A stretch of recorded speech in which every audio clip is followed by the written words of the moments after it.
Projectile motion में maximum height का formula क्या होता है, रेंज क्या होती है, रेंज का क्या कौन सा फार्मूला बनता है, टाइम ऑफ सुमिट और टाइम ऑफ फ्लाइट में क्या डिफरेंस होता है। तो आज इस वीडियो में कुछ important parameters of projectile motion को हम डिस्कस करने जा रहे हैं।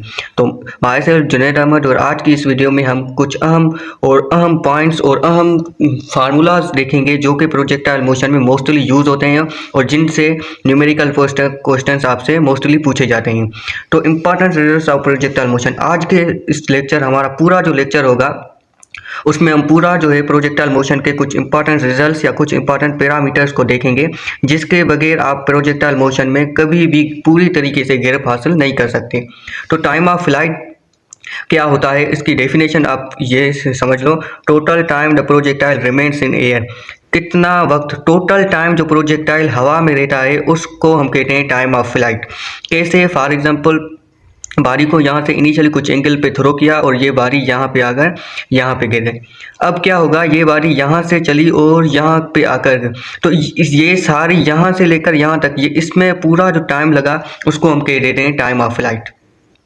और टाइम ऑफ फ्लाइट का कैसे क्या फार्मूला बनता है, capital T equals to V naught Y, यानी जो वर्टिकल वेलोसिटी है उस इनिशियल वेलोसिटी का वर्टिकल कंपोनेंट उसका ट्वाइस करके और acceleration due to gravity G से अगर हम डिवाइड कर देंगे तो हमारे पास जो वैल्यू आ जाएगा वो टाइम ऑफ फ्लाइट होगा, यानी उतना टाइम जो होगा वो बारी हवा में रही होगी।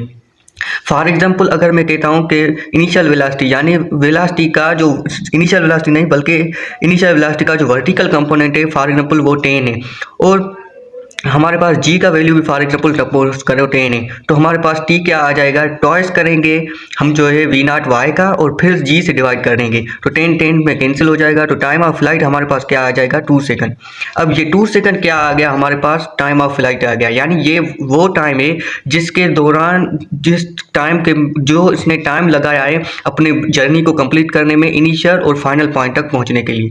अब इसका फार्मूला क्या बनता है, 2 we naught sine theta upon में जी, क्योंकि आपको पता है वर्टिकल कंपोनेंट के लिए हम साइन थीटा का यूज कर रहे हैं। अब आपको यहाँ पे एक और पॉइंट समझने की जरूरत है, ये जो यहाँ से बारी स्टार्ट हुई यहाँ तक आई इसको हम कह देते हैं टाइम ऑफ फ्लाइट और कैपिटल T हम इसको यूज कर रहे हैं। पर अगर मैक्सिमम हाइट, ये जो है ये क्या है, इसकी वर्टिकल मैक्सिमम हाइट है, इस मैक्सिमम हाइट या फिर हाफ टोटल टाइम को हम क्या कहते हैं, टाइम टू सुमिट, यानी कि स्मॉल टी, जो स्मॉल टी होती है वो किस चीज़ को रिप्रेजेंट करती है, टाइम टू सुमिट। और इस चीज़ को याद कर लीजिए क्योंकि ये बहुत से न्यूमेरिकल्स में आपसे टाइम ऑफ फ्लाइट और टाइम टू सुमिट में इसमें आपको डिफरेंस आपसे अलग तरीके से पूछा जाता है, कभी टाइम टू सुमिट कभी टाइम ऑफ फ्लाइट, और आपको फिर दिक्कत होती है उसको सही तरीके से हल करने के लिए। अगर टाइम ऑफ फ्लाइट कह देता है तो आप टाइम ऑफ सुमिट फाइंड करके आते हैं, टाइम ऑफ सुमिट कहता है तो आप टाइम ऑफ फ्लाइट फाइंड करके आते हैं। तो इसमें टाइम ऑफ सुमिट क्या होगा, टाइम टू सुमिट क्या होगा, अगर time of Sumit small T का हम फार्मूला देंगे तो टी से अगर हम 2 से डिवाइड कर देंगे या फिर कैपिटल टी हमारे पास 2 स्मॉल टी, तो इस हिसाब से हमारे पास क्या होगा, इस केस में स्मॉल टी क्या होगी, 1 सेकंड होगी, क्योंकि वो क्या है, स्मॉल टी को हम जस्ट ऐसे भी रिप्रेजेंट कर देते हैं कि वी नॉट वाई अपॉन में जी, ये आ गया हमारे पास स्मॉल टी, और इसको अगर हम टॉइस कर देंगे तो फिर हमारे पास ये क्या आ जाएगा, हमारे पास स्मॉल टी का फार्मूला आ जाएगा। तो ये चीज़ें आपने इसको अलग तरीके से अपने नोट्स बनाएं और इसमें डिफरेंस करके रखें तो आपको अच्छे तरीके से समझ आ जाए। अब टाइम ऑफ फ्लाइट हमारे पास 2 प्रोजेक्टाइल दे दिए जाते हैं और के टाइम ऑफ फ्लाइट उसमें से किन किन चीज़ों पर डिपेंड करता है, तो इनिशियल वेलोसिटी जाहिर सी बात है उन पे तो डिपेंड करेगा और डायरेक्टली डिपेंड करेगा। जितनी ज़्यादा हम इनिशियल वेलोसिटी देंगे उतना ही उसका टाइम ऑफ फ्लाइट भी ज़्यादा होगा, क्योंकि वो उतना ज़्यादा देर उसकी रेंज बढ़ जाएगी, और रेंज बढ़ जाएगी यानी वो ज़्यादा हॉरिजॉन्टल डिस्टेंस कवर कर लेगा, ज़्यादा देर हवा में रहेगा, और ज़्यादा देर हवा में रहेगा तो टाइम ऑफ फ्लाइट भी ज़्यादा होगा। एंगल ऑफ प्रोजेक्शन पे डिपेंड करता है, आप डायरेक्टली देखो time of flight sine theta के एंगल्स के ऊपर डायरेक्टली प्रोपोर्शनल है, और उसके बाद ग्रेविटी पे ओब्वियसली डिपेंड करता है।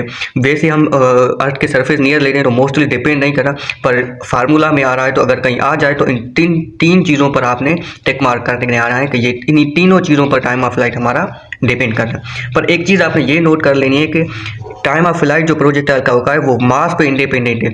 अगर एक प्रोजेक्टाइल स्टील का बना हुआ है, दूसरा प्रोजेक्टाइल रबर का बना हुआ है या प्लास्टिक का, तो उन पे टाइम ऑफ फ्लाइट पे कोई जो है वो फ़र्क वगैरह नहीं पड़ेगा। तो इस हिसाब इसको आपने जहन में रखना है कि टाइम ऑफ फ्लाइट जो होता है प्रोजेक्टाइल वो इंडिपेंडेंट ऑफ मास होता है, उस पर डिपेंड नहीं करता। अब ये जो वर्टिकल हाइट जिसको टाइम ऑफ समिट लगता है मैक्सिमम हाइट तक पहुंचने के लिए, इसको हम डेफिनेशन कैसे कहते हैं, highest vertical point reached by projectile. For example यहाँ से एक प्रोजेक्टाइल स्टार्ट हुआ, फिर यह, अब ये क्या होगा, इसकी ये क्या है, मैक्सिमम हाइट है, एच मैक्सिमम। अब ये जो हाईएस्ट वर्टिकल पॉइंट है, यहाँ तक तो हाईएस्ट, ये हॉरिजॉन्टल पॉइंट, हाईएस्ट मैक्सिमम जो ये ऊपर गया है, highest vertical point reached by projectile, इसको क्या कहते हैं हम, मैक्सिमम हाइट कहते हैं। वर्टिकल वेलोसिटी यहाँ पे क्या हो जाएगी, जीरो हो जाएगी। यहाँ पे क्योंकि बॉडी की जस्ट इस डायरेक्शन में मोशन होती है, तो इस हिसाब से हमने ये प्रोजेक्टाइल की डेफिनेशन भी देखी थी कि मैक्सिमम हाइट पे जो हमने पिछला देखा था, मैक्सिमम हाइट पे उसकी वर्टिकल वेलोसिटी जस्ट क्या हो जाती है, वी वाई क्या हो जाती है, जीरो हो जाती है। हॉरिजॉन्टल वेलोसिटी उसके पास होती है, हॉरिजॉन्टल वेलोसिटी रिमेन्स है। हॉरिजॉन्टल वेलोसिटी वही होती है जो उसकी इनिशियल वेलोसिटी है, क्योंकि हॉरिजॉन्टल डायरेक्शन में कोई फोर्स नहीं होती, कोई एक्सेलरेशन नहीं होती, तो जो हॉरिजॉन्टल इनिशियल वेलोसिटी होती है वही उसकी मैक्सिमम हाइट पर भी होती है। पर मेन उसका फार्मूला है, मैक्सिमम हाइट का फार्मूला क्या बनता है, you square sine square theta upon में 2g। यू इसमें क्या, किस चीज़ को डिपेंड कर रहा है, किस चीज़ को बता रहा है, इनिशियल वेलोसिटी को, यानी जो भी इनिशियल वेलोसिटी हो, कोई कंपोनेंट वगैरह नहीं, इनिशियल वेलोसिटी साइन स्क्वायर, उसका स्क्वायर करो साइन स्क्वायर थीटा अपान में 2g।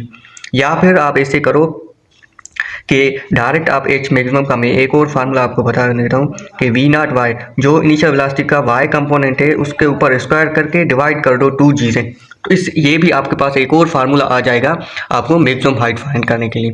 तो इस तरीके से इसमें ट्रिक्स बनाएं और इसमें देखें कि मैक्सिमम हाइट भी किसी भी तरीके से इनिशियल वेलोसिटी जी और एंगल पे डिपेंड कर रही है, पर मास पे डिपेंड नहीं कर रही। तो ओवरऑल प्रोजेक्टाइल मोस्ट केसेस में मास पे के ऊपर डिपेंड नहीं करता।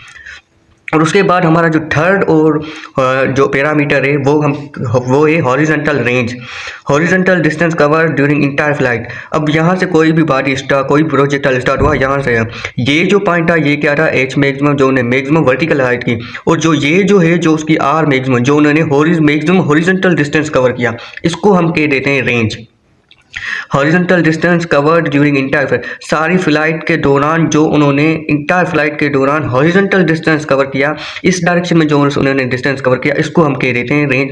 Horizontal distance covered during entire flight, इसका हमारे पास फार्मूला होता है you square sine 2 theta upon में जी। और ये किस चीज़ पे डिपेंड कर रहा है, इनिशियल वेलोसिटी एंगल, वही चीज़ मास पे इंडिपेंडेंट होगा, ये चीज़ आपने ऑटोमेटिक समझ लेनी है। और इसके ऊपर एक और फार्मूला जो रेंज का आता है, जो आपको मोस्टली समझना है, अगर ये नहीं समझा तो समझो कि आप, तब इसमें क्या होता है कि वी नॉट कास थीटा, नहीं 2 we naught cos theta sine theta, V naught sine theta upon में जी, ये आपने फार्मूला का।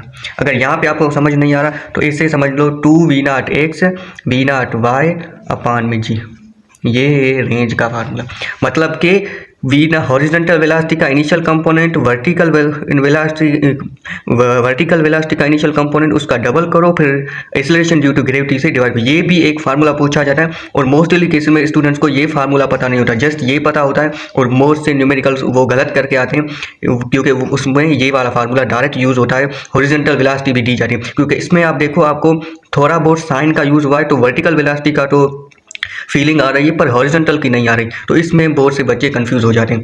अब एक और आम पॉइंट आता है कि एंगल क्या होता है मैक्सिमम रेंज के लिए, जो इंपॉर्टेंट है, जो मोस्टली टेस्ट वगैरह इसी में से आते हैं।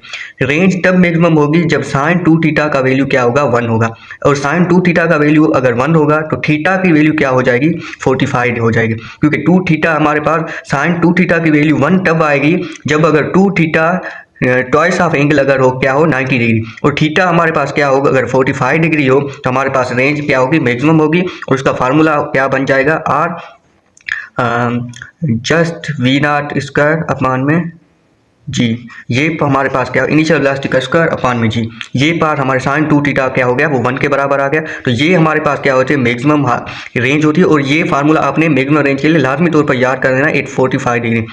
और ये 45 डिग्री भी अच्छे तरीके से दिमाग में बिठाना है, क्योंकि इसी फार्मूले को भी बहुत सी जगहों पे घुमा फिरा के यूज़ कर लिए पूछा जाता है। उसके बाद हम आ जाते हैं कम्प्लीमेंट्री एंगल्स। अब कम्प्लीमेंट्री एंगल्स क्या होता है, टू एंगल्स, एक थीटा और 90 minus theta. For example theta का वैल्यू मैं अगर 30 ले लूँ तो दूसरा थीटा 1, तो थीटा 2 क्या आ जाएगा हमारे पास, 90 में से अगर मैं 30 थीटा 1 माइनस कर लूँगा हमारे पास क्या हो जाएगा 60 डिग्री। तो ये आपस में क्या होगा, कम्प्लीमेंट्री एंगल। तो इस तरीके से आपने बकाए एंगल्स भी करने, अगर थीटा 1 45 लूँ तो थीटा 2 भी 45 आ जाएगा, अगर 50 लूँ तो थीटा 2 45, यानी थीटा और 90 माइनस थीटा जो होते हैं ये कम्प्लीमेंट्री एंगल्स होते हैं। और इन दो एंगल्स पे क्या क्या कौन कौन सी चीज़ें सेम होती हैं ये आपने समझना। और क्या क्या चीज़ें इन दो एंगल्स पे लाजमी तौर पर, अगर और कोई चीज़ सेम ना हो, रेंज तो लाजमी तौर पर सेम होती होती है। तो ये तो आपने हर सूरत में याद करना है कि कम्प्लीमेंट्री एंगल्स पे 30 और 60, 50 और 40 पे रेंज तो हमारे पास सेम होगी होगी, रेंज क्या होगी, सेम होगी। पर अगर उनके पास सेम स्पीड भी दी जाए, एक कंडीशन, स्पेसिफिक कंडीशन दी जाए, अगर सेम रेंज जो है वो वेलोसिटी स्पीड पे डिपेंड नहीं करती, स्पीड सेम है तो भी ठीक है, नहीं है तो भी ठीक है, पर कम्प्लीमेंट्री एंगल से ये सेम होगी होगी। पर अगर सेम स्पीड है तो और कौन कौन सी कंडीशंस होगी, अगर दो प्रोजेक्टाइल्स की सेम स्पीड है तो रेंज क्या होगी, वो तो सेम होगी होगी। उसके साथ आपने दूसरी कंडीशन ये याद करनी है कि टाइम ऑफ फ्लाइट और मैक्सिमम हाइट क्या होगी, वो डिफरेंट होगी। क्यों, क्योंकि एंगल डिफरेंट है। हमने जो टाइम ऑफ फ्लाइट का फार्मूला देखा 2v0 sin थीटा अपान में जी। अब अगर आप ये देख लो, क्योंकि इनिशियल वेलोसिटी सेम है भी सही, तो वो एंगल पे डिपेंड करता है, और एंगल 60 डिग्री का क्या होता है, ज़्यादा होता है। तो t60 क्या हो गया, time of flight of 60 degree पे अगर कोई बॉडी मूव करे उसका टाइम ऑफ फ्लाइट क्या होगा, ज़्यादा होगा एज कम्पेयर टू बॉडी जो कि 30 डिग्री पे प्रोजेक्ट कर ली गई है। तो ऐसे आपने इसको रिमेंबर करना है। और फिर यही केस होगा मैक्सिमम हाइट के लिए। मैक्सिमम हाइट के लिए भी हमने क्या देखा था कि उसमें भी क्या होगा, 60 डिग्री की मैक्सिमम हाइट क्या होगी, ज़्यादा होगी एज कम्पेयर टू 30 डिग्री वाले से। क्यों, क्योंकि मैक्सिमम हाइट वाला फार्मूला भी हमने देखा था, उसमें भी क्या था कि v0 square sine square theta upon में 2g था।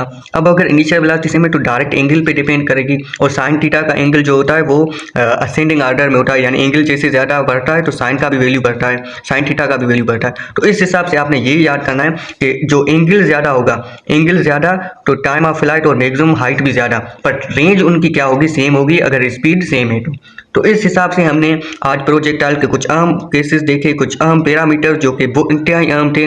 और अगले लेक्चर में हम प्रोजेक्टाइल मोशन को कंटिन्यू करेंगे, उसकी वेलोसिटी, उनकी एक्सेलरेशन और बहुत से इंपॉर्टेंट पॉइंट्स, क्योंकि आने वाले 2-3 लेक्चर आपके लिए बहुत ही अहम होने वाला है, स्पेशली प्रोजेक्टाइल मोशन को कवर अप करने के लिए। तो डेट्स ऑल फॉर टुडे, मिलते हैं अगले लेक्चर में कुछ और फैक्ट्स को प्रोजेक्टाइल मोशन के बारे में जानने के लिए जानेंगे। तो थैंक यू, जज़ाकल्लाह। होप आपने इस लेक्चर में से भी बहुत सा कुछ नया सीखा होगा। Thank you.